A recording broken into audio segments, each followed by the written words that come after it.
connaître soi-même.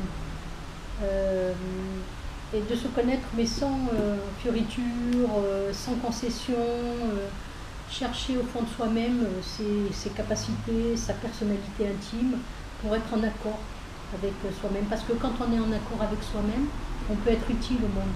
On peut être utile à son entourage, mais utile au monde. Et je crois que ça, c'est le plus grand risque en réalité. Parce que c'est très compliqué, c'est très difficile. Il faut se dire des vérités qui parfois peuvent être difficiles à supporter.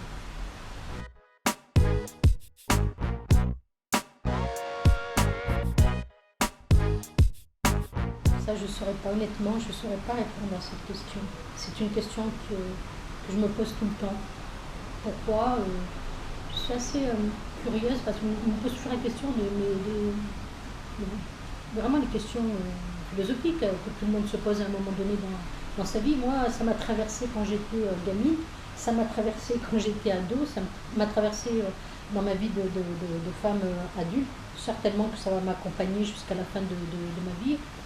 Je ne saurais pas répondre à cette question. Ce que je peux vous dire, c'est que je suis extrêmement malheureuse du monde qui nous entoure, de voir le monde qui nous entoure tel qu'il est, et que je suis extrêmement heureuse de rencontrer des entités, des personnalités qui me parlent d'amour, de fraternité, d'humanisme, de solidarité, de respect.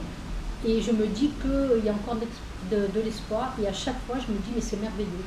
Autant moi j'ai été inspirée par mes lectures ado, d'adolescente, par Martin Luther King, Gandhi, etc. J'aime beaucoup les combats non violents.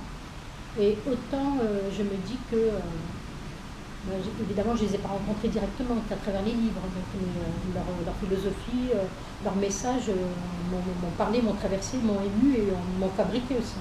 Mais c'est aussi de le vivre directement à travers des personnalités, la rencontre d'humains face à face qui fait que à un moment donné, ça nous enrichit et on avance, et ça nourrit intellectuellement et on avance.